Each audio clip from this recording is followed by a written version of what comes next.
دیکھتے ہیں. ڈاکٹر صاحب کے پاس کوئی مریض جاتا ہے تو علامات چیک کرتا ہے, ٹیمپریچر چیک کیا جاتا ہے, بی پی کو دیکھا جاتا ہے, سر درد کو معلوم کیا جاتا ہے, اوور آل پوری فزیک کو دیکھا جاتا ہے, اور پھر بتایا جاتا ہے کہ آپ کو کیا بیماری ہے. روحانی طور پر جو شخص بیمار ہوتا ہے اس کی پہلی بات یہ ہوتی ہے کہ رب دی رفاقت و شراکت, خدا نال گلاں نہیں چنگیاں لگدیاں. ٹھیک ہے, باروں بار لاہور عبادت ہو رہی ہے, اعلان ہو رہا ہے, گھنٹی بج رہی ہے, پرستش کی جا رہی ہے, ابھی باہر ہی کھڑے, کلام ادا کوئی جائے, پیغام ادا کی ہو جائے تو چل جائے. ایسے بیمار لوگوں کی گل کیوں بھلا؟ بیمار بندے کا کھان دل کرتا نہیں کرتا. بڑیاں چنگیاں چیزاں بھی پکیاں ہونا جہاں بندہ روٹین چ کھانا, تو بیمار ہوئے تو دو تو نہیں کھانا. اسی طرح جب بندہ روحانی طور پر بیمار ہوتا تو کدی دل نہیں کرتا کہ روحانی خوراک کھائے. کلام سننے کا قطن دل نہیں کرتا. پہلی گل اس شخص کی ہے ذرا کہ پرکھنا اپنے آپ کو, شفا آٹومیٹک زندگی اتر آتی ہے.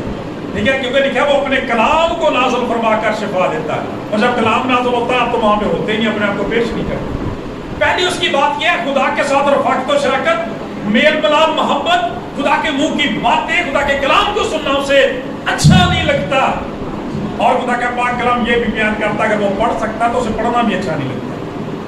برکت تین طرح سے لکھی ہے نا, کہ اس کتاب کا پڑھنے والا, اس کے سننے والے, اور جو کچھ اس میں لکھا ہے اس پر عمل کرنے والے جو ہیں وہ تینوں کے تینوں ہی مبارک ہیں. تو ایسا شخص جو ہے وہ کسی میں نہیں آتا.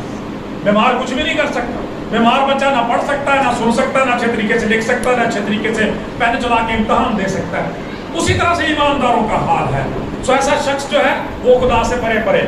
ایسے لوگ میرے عزیزوں مت سمجھیں کہ انہیں خدا سے کچھ ملے گا, کیونکہ وہ روحانی طور پر بیمار ہے, جنہیں چیک کرنے کی ضرورت ہے, اپنے آپ کو خداوند کے حضور پیش کرنے کی ضرورت ہے. روحانی شخص جو ہے, جس طرح سے روحانی طور پر جو بیمار ہے, جس طرح سے ایک شخص فزیکلی بیمار ہوتا ہے, اس کے لیے بولنا, بات چیت کرنا بڑا مشکل ہوتا ہے, روحانی جڑا بیمار شخص ہوتا نا, وہ دل بھی پرستش کرنی بڑی اوکھی. وہ پرستارا کہتا بس گا رہے ہیں, گائی جاؤ, اسی طرح مطلب بہن لیا ہے, انہوں منہ کرنا بہت اوکھا ہے. اے ویلو پرستار بیٹھے نے, پوچھ لو انجی ہوتا نا, جتنے بھی جانتے ہیں یہی ہوتے ہیں. یہ نہیں. پاک کلام میں نعمان آپ کو بھی یہ آیت بلس کرے گی کہ پاک کلام کے اندر لکھا تو اپنا منہ کھول اور میں اسے بڑھتا ہوں. تو میں سمجھتا ہوں یہ پرستش کے بارے میں بھی یہ وعدہ ہے انسان کے ساتھ کہ جب تو پرستش کے لیے, میری پرستش کے لیے اپنا منہ کھولے گا, میں تیری زندگی کو برکتوں سے بھر دوں. ہاللیلویا. تو اسی لیے برکت بھی پرستارانی ملتی ہے. ٹھیک ہے, تو اگلے اسے کی رعایت نہیں. ایسے نہیں ہونا چاہیے, ہم خدا کی پرستش کے لیے آتے ہیں تو خدا کے لیے گانا اور بجانا چاہیے. ایسا شخص بول نہیں سکتا جو پرستش نہیں کرتا, آج سمجھ لے کہ وہ شخص روحانی طور پر بیمار ہے, اس کو ٹریٹمنٹ لینے کی ضرورت ہے, اس کو خدا کے حضور جھکنے کی, مسیح کے خون کو لینے کی ضرورت ہے, تاکہ نائک طور پر جو ہے وہ اپنے ہونٹوں کو خدا کے جلال دے.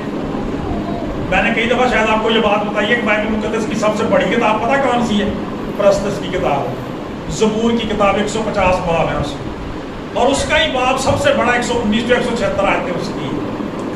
یعنی خدا بار بار فوکس کر رہا ہے زبور کے اوپر, بار بار فوکس کر رہا ہے, کیونکہ یہ اس کی حمد و ستائش کی پرستش کی کتاب, سب سے بڑی کتاب. اور میں تو یہ بھی کہتا ہوں کہ جب پڑھتے ہیں تو ہمیں پڑھتا چلتا ہے کہ خدا کی سب سے پسندیدہ کتاب جو ہے وہ بھی زبور کی کتاب ہی ہے, کیونکہ اس میں خدا سب سے زیادہ بولا ہے اپنے لوگوں کے ساتھ, زیادہ قریب نظر آتا ہے اس کے اندر. لیکن ایمانداروں کا حال کیا ہے؟ جہے صحت مند ہوتے ہیں پتا کی کہتے, میں خوش ہویا جد مینوں آکھن لگے تے آؤ یہوہ دے گھر چلیے. تے جڑے بیمار نے, مینوں خوش ہویا جد مینوں آکھن لگے تے آؤ یہوہ دے گھر چلیے. تو اس کا مسئلہ جاتے رہتے ہو نا تسی بھی کلیسیاں میں, آپ ہی کی دکھاؤ ہو تسی, مینوں خوش ہویا جد مینوں آکھن لگے. بیمار ہے نا روحانی طور پر, صحت یاب و تندرست, تو آگے ہو کے کرتے ہیں, آگے جا کے حصہ لیتے ہیں. چیک کرنے کی ضرورت ہے اپنے آپ کو کہ روحانی طور پر آپ بیمار تو نہیں ہیں. اور آج بچوں خاص کر دیکھ لیں, آج وعدہ کر لیں خدا میں سے, اپنے آپ سے وعدہ کر لیں کہ جب آپ چرچ میں آ جائیں خدا آپ کے دلوں پر نظر کرتا ہے. ہم نعمان جیسا اچھا نہیں گا سکتے, ٹھیک ہے, شاید کمل صاحب جیسے ہم جذبے کے ساتھ نہیں گا سکتے, ٹھیک ہے, لیکن ان کے ساتھ شامل ضرور ہو سکتے ہیں. کیونکہ جو جنگ لڑنے کے لیے فوجی جاتے ہیں نا, کمانڈر ایک ہی ہوتا ہے, باقی ساتھ ہی ہوتے ہیں, لیکن فتح سب کے لیے ہوتی ہے. یسوع مسیح نے سب کے لیے فتح حاصل کی ہے. ہاللیلویا, زوردار تالیاں لگائیں ہمیں اس میں شامل. اچھا, کلام خدا کے اندر جو دعا ہے نا, اسے ڈائلاگ ٹو گاڈ کہا گیا ہے. یہ خدا کے ساتھ بات چیت ہے, خدا کے ساتھ بات چیت کرنا ہے. تو جو بندہ بیمار ہوتا ہے اس کا بولنا بھی بڑا مشکل ہو جاتا ہے. ٹھیک ہے, پہلے بڑی بڑی زوردار تقریریں کرتا, بڑا بولتا, لیکن جب بیمار ہو جائے تو آواز نکلنا مشکل ہو جاتی ہے, فون پہ بات کرنا بڑی مشکل ہو جاتی ہے. ایسے ہی اسی طرح سے روحانی ایماندار کا حال ہوتا ہے. جب چرچ آنا ہے, گھر میں دعا ہو رہی ہے, سب تو پیچھے پیچھے, کتنے کو کیا ہی نہ میں دعا کریں. پادری صاحب پہلے ہم کیا کہنا مینوں نہ جی کہ دعا نہیں کہہ رہے تھوڑی مہربانی. ٹھیک ہے, میں نے کہتے فوت کی دعا نہیں کی. حال کیونکہ ایسا شخص روحانی, کیونکہ سمجھ لگے ہی وہ بچوں, یہ بہت پاورفل میسج ہے اور بہت بڑا. میں اس کو کنڈینس کروں گا, شارٹ کروں گا کہ ایسا شخص جو ہے یہ ہے روحانی طور پر بیمار لوگ, روحانی طور پر بیمار لوگ. بات دعا ہی کرنے کو دل نہیں کرتا, منہ ہی نہیں کھلتا ان کا. ٹھیک ہے, اس دن گلا مارنے لگیں گے تو ساری رات ہی نگا دیں گے, لیکن جب دعا کی بات آ جائے, خدا کے کلام کی بات آ جائے, ماں ہی مر جاتی, بولنا ہی نہیں, آواز ہی نہیں نکلتی. اسی لیے پھر جو کلاس جو جماعتی اسی گل کرنے میں سستی پی جاتی ہے. میں بڑی دفعہ کہنا ہونا, ایک گل یاد رکھیو, خدا نے ایک بڑے زبردست کام نے گل کہی, زندگی کا ساڈا اصل حصہ وہی ہے, زندگی ساری وہ ہے جہاں وقت اسی خدا دے حضور گزار رہے ہیں. باقی تو میری تھوڑی مشقتاں نے جہاں اسی پوری کر رہے ہیں. بھائی نے بھی فالو کر رہے ہو زندگی کا حصہ کیوں بولا؟ اس لیے کہ خدا یسوع مسیح نے ایک دفعہ جب بہت سارے لوگ چھٹ گئے نا, شاگرد چھٹ گئے, تو آپ نے اپنے شاگردوں کو کیا تم بھی مجھے چھوڑ کر چلا جانا چاہتے ہو؟ تو پترس رسول نے کیا فرمایا؟ اچھا, آپ نے کہا کہ خدا ہم تجھے چھوڑ کر کرنا چاہیں, ہمیشہ کی زندگی کی باتیں تو ہاللیلویہ ہاللیلویہ. تو خدا کا کلام یہ بیان کرتا ہے ڈائلاگ ٹو گاڈ, خدا کے ساتھ باتیں کرنا ہے دعا. اور ایسے کم وقت شخص کا حال دیکھ لیں, آج لوگ وزیر اعظم سے بات کرنے کے لیے اپائنٹمنٹ لیتے ہیں, تڑپتے رہتے ہیں. خدا کے عظیم خادموں سے بات کرنی ہے تو کئی کے دن ٹیلی فون ہی نہیں ان کا جو ہے وہ ملتا ہے, بڑی مشکل ہو جاتی ہے. منسٹر کے ساتھ بات کرنی ہو, وزیروں کے ساتھ بات کرنی ہو, بشپ پوپ کے ساتھ بات کرنی ہو, بڑا مشکل ہو جاتا ہے. لیکن کیا بات ہے ہمارے نجات دیتا ہے, فرماتا ہے, خدا کا کلام بیان کرتا ہے, یہاں 2 یا 3 میرے نام پہ جمع ہو جائیں میں ان کے بیچ میں. ٹھیک ہے, نمبر کبھی بزی نہیں جاتا, صبح شام دوپہر جس وقت مرضی ڈائل کر لیں, جیسس از آلویز آن لائن. ہاللیلویہ, زوردار تعلیم لیکن کرنا چاہیں تو بات پھر ہے نا, جب بات کرنا چاہیں جب چاہیں اب دعا کر لیں. تو اسی لیے تو پابندی نہیں لگائی, شام صبح دوپہر میں فریاد گزارا, سنے کہ رب رونا میرا دانے سب پکارا. اس کی لائن جو ہے کبھی آف نہیں ہوتی, موسم اس پہ کبھی اثر انداز نہیں ہوتا, گردش کے سبب سے اس پر کبھی سایہ نہیں پڑتا. خدا کا کلام بیان کرتا ہے, وہ ہمیشہ آپ کی کال کو اٹینڈ کرتا ہے. سکے مان لو, بوجھ کے دبے لوگوں میرے پاس ہو, میں تمہیں آرام دوں. اور یہاں کو ٹائم نہیں مینشن کیا خدا نے, ٹھیک ہے, کسی بھی وقت آپ جا سکتے ہیں, مانگو تو تمہیں دیا جائے گا, ڈھونڈو تو پاؤ گے, دروازہ کھٹکا تمہارے واسطے کھولا جائے گا. ایک بیماری اور بڑی ہے اہم ہوندی روحانی, جو لوگ میرے بیمار ہوندے ہیں. اسی روحانی بیماریاں چیک کر رہے ہیں نا, پڑھے دیکھ رہے ہیں. اج اپنے آپ کو پرکھنا کہ اسی بھی روحانی طور پہ بیمار تھے نہیں. چلو کلام اسی نہیں پڑھتے, دعا اسی تھوڑی کرتے ہیں, پرستش اسی نہیں کرتے, تھوڑی کرتے ہیں. جڑے لوگ کرتے ہیں کم سے کم انہوں نے مل کے خدا دے شکر گزاری بھی کر سکتے ہیں. ایسے شخص کا روحانی طور پہ بیمار شخص کا وتیرا رہتا, خدا منہ شکر گزاری نہیں بول سکتا. کلام کیا فرماتا ہے؟ ہر ایک بات میں شکر گزاری کرو کیونکہ تمہاری بابت خدا یسوع مسیح میں خدا کی یہی. ایسے لوگوں کو کسی دیکھو پوز مردہ ہوں گے, سارا کچھ کر چ موجود, ساریا چیزاں کر چ موجود, چنگے بھلے ترے پھرتے, لیکن شکر گزاری نہیں کرتے, خدا کا شکر نہیں کرتے. ساریا نعمتاں برکتاں بخشاں خدا نے دتیاں نے, شکر گزاری نہیں کوئی وقت, عبادت نہیں, پرستش نہیں کوئی وقت. سوچتے نہیں لوگ انہاں گلاں نہیں, کیوں نہیں سوچتے, کیوں ایسا نہیں کر سکتے؟ اسپرچولی سکھ ہیں, بیمار ہیں, مردہ ہیں. اس لیے مکاشفہ کا لکھنے والا کہتا تو زندہ نظر آتا ہے مگر ہے مردہ. اس لیے میں تجھے اپنے منہ سے نقاب دیکھنے کو, آج اپنی زندگیوں کو چیک کریں, جج کریں کہ ہم کہاں پر کھڑے ہیں. جب ہم دعا کرنے کے لیے نہیں آتی, کیوں بھائی؟ جد گرجے دی گھنٹی بجے کنا آواز نہ پاوے, جد گرجے دی گھنٹی بجے کن آواز نہ پاوے, منجی اتنے لمحہ پہ کے ہوکا پیا پڑکا. ٹھیک ہے, مطلب وہ نہیں اپنی روٹین نہیں چھوڑنی, خدا کے کلام کی طرف دھیان کوئی نہیں ہے, توجہ کوئی نہیں ہے. کلام ہم کیوں نہیں پڑھتے, عبادت کیوں نہیں کرتے, پرستش کیوں نہیں کرتے, دعا کیوں نہیں کرتے؟ سب سے بڑی بات یہ, اسی لیے کہ اسپرچولی سکنس, روحانی طور پر بیمار ہیں ہم. اور آج ضرورت کس بات کی ہے؟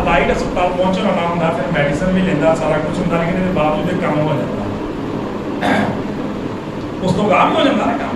ਪਹਿਲੇ ਤੇ ਬਿਮਾਰ ਹੁੰਦਾ ਨਾ, ਬਿਮਾਰ ਤੋਂ ਫਿਰ ਗਾਹ ਵੀ ਹੋ ਜਾਂਦਾ ਨਾ। ਅਲਾਈਡ ਹਸਪਤਾਲ ਪਹੁੰਚ ਜਾਂਦਾ ਤੇ ਫਿਰ ਥੋੜੀ ਦੇਰ ਬਾਅਦ ਕਾਲ ਆ ਜਾਂਦੀ ਕਿ ਐਂਬੂਲੈਂਸ ਆ ਗਈ।